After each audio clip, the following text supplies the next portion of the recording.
मन चंगा तो कठौती में गंगा। संत रविदास। सतगुरु रविदास जी भारत के उन विशेष महापुरुषों में से एक हैं जिन्होंने अपने आध्यात्मिक वचनों से सारे संसार में एकता भाईचारा पर जोर दिया। रविदास जी की महिमा को देखकर कई राजा और रानियां इनकी शरण में आकर भक्ति मार्ग से जुड़े। जीवन भर समाज में फैली कुरीत जैसे जात पात का अंत के लिए काम किया। गुरु जी का जन्म 1377 ईस्वी व मृत्यु 1520 ईस्वी में हुई। रविदास जी के सेवक इनको सतगुरु, जगत गुरु आदि विविध नामों से सत्कार करते हैं, पुकारते हैं, बुलाते हैं। रविदास की दया दृष्टि से करोड़ों लोगों का उद्धार हुआ, जैसे मीराबाई आदि विशेष प्रमुख रूप से हैं।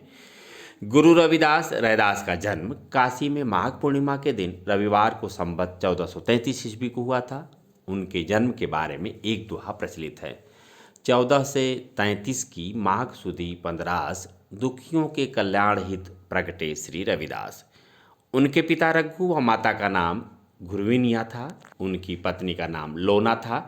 रैदास ने साधु संतों की संगत से पर्याप्त व्यावहारिक ज्ञान प्राप्त किया था। वे जूते बनाने का काम किया करते थे। उनका काम पूरी लगन व परिश्रम से करते थे। समय से काम को पूरा करने पर विशेष ध्यान देते थे। संत रामानंद के शिष्य बनकर उन्होंने आध्यात्मिक ज्ञान अर्जित किया था। संत रविदास जी ने स्वामी रामानंद जी को कबीर साहब की कहने पर गुरु बनाया था, जबकि उनके वास्तविक आध्यात्मिक गुरु कबीर साहब ही थे।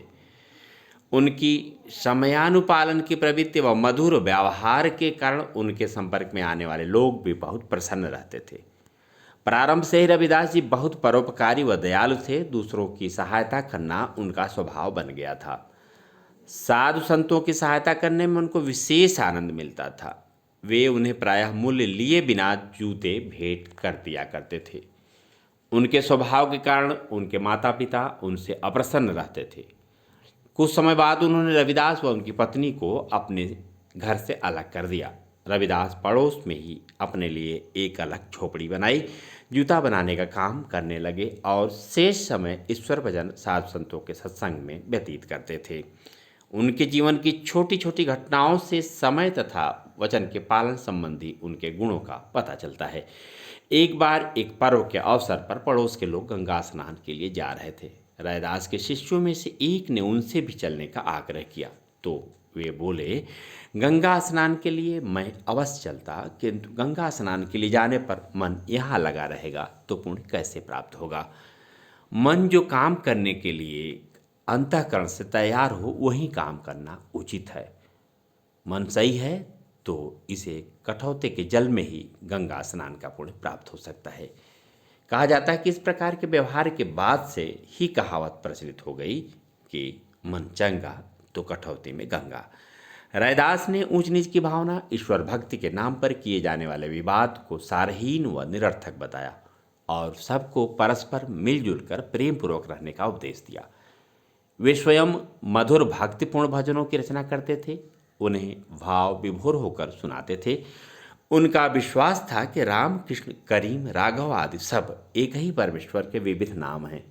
वेद, कुरान, पुराण आदि ग्रंथों में एक ही परमेश्वर का गुणगान किया गया है। कृष्ण, करीम, राम, हरि, राघव जब लग एक न पेखा, वेद कतीब कुरान पुराणन सहज एक नहीं देखा, चारों वेद के करे खंडौती, जन रैदास करे दंडौती। उनका विश्वास था कि ईश्वर की भक्ति के लिए सदाचार, परहित भावना, सद्व्यवहार का पालन करना अत्यावश्यक है। अभिमान त्याग कर दूसरों के साथ व्यवहार करने और विनम्रता, शिष्टता के गुणों का विकास करने पर उन्होंने बहुत बल दिया। अपने एक भजन में कहा, कह रैदास तेरी भगति दूरी है, भाग बड़े सो पावे, तज अभिमान मेट आपा पर पिपलक हवे चुनि खावे। उनके विचारों का आशय यही है कि ईश्वर की भक्ति बड़े भाग्य से प्राप्त होती है। अभिमान शून्य रहकर काम करने वाला व्यक्ति जीवन में सफल रहता है। जैसे कि विशालकाय हाथी शक्कर के कणों को चुनने में असमर्थ रहता है, जबकि लघु शरीर की पिपीलिका चींटी इन कणों को सरलतापूर्वक चुन लेती है। इसी प्रकार अभिमान व बड़प्पन का भाव त्याग कर विनम्रतापूर्वक आचरण करने वाला मनुष्य ही ईश्वर का भक्त हो सकता है। रैदास की वाणी भक्त की सच्ची भावना, समाज के व्यापक हित की कामना, मानव प्रेम से ओतप्रोत होती थी। इसलिए उसका श्रोताओं के मन पर गहरा प्रभाव पड़ता था। उनके भजनों तथा उपदेशों से लोगों को ऐसी शिक्षा मिलती थी जिससे उनकी शंकाओं का संतोषजनक समाधान हो जाता था और लोग स्वतः उनके अनुयायी बन जाते थे। उनकी वाणी का इतना व्यापक प्रभाव पड़ा कि समाज के सभी वर्गों के लोग उनके श्रद्धालु बन गए। कहा जाता है कि मीराबाई उनकी भक्ति भावना से बहुत प्रभावित हुई और उनकी शिष्या बन गई थी। वर्णाश्रम अभिमान तज पद रज पंद हिजाश की, संदेह ग्रंथि खंडन निपन बान विमुल रैदास की। आज भी संत रैदास के उपदेश समाज के कल्याण तथा उत्थान के लिए अत्यधिक महत्वपूर्ण हैं। उन्होंने अपने आचरण तथा व्यवहार से यह प्रमाणित कर दिया है कि मनुष्य अपने जन्म तथा व्यवसाय के आधार पर महान नहीं होता है। विचारों की श्रेष्ठता, समाज के हित की भावना से प्रेरित कार्य व सद्व्यवहार जैसे गुण ही मनुष्य को महान बनाने में सहायक होते हैं। इन्हीं गुणों के कारण संत रैदास को अपने समय के समाज में अत्यधिक सम्मान मिला। इसी कारण आज भी लोग इन्हें श्रद्धापूर्वक स्मरण करते हैं।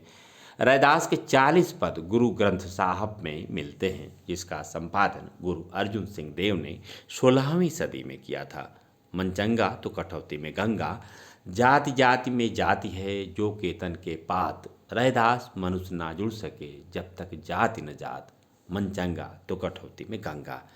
तुम कहियत हो जगत गुरु स्वामी, हम कहियत है कलयुग के कामी, मन ही पूजा मन ही धूप, मन ही स्यों सहज स्वरूप। जन्म ना जायते शूद्र संस्कारात भवेत द्विज, वेद पाठात भवेत पिप्र, ब्रह्म जानातीति ब्राह्मण। अर्थात व्यक्ति जन्मतः शूद्र है, संस्कार से वह द्विज बन सकता है, वेदों के पठन पाठन से विप्र हो सकता है, किंतु जो ब्रह्म को जान ले वही ब्राह्मण कहलाने का सच्चा अधिकारी है। हम पूरे अधिकार से कह सकते हैं कि संत रविदास ब्रह्म को जानते थे, अर्थात ब्राह्मण कहलाने के अधिकारी हैं। संत रविदास को हम बारंबार नमन करते हैं।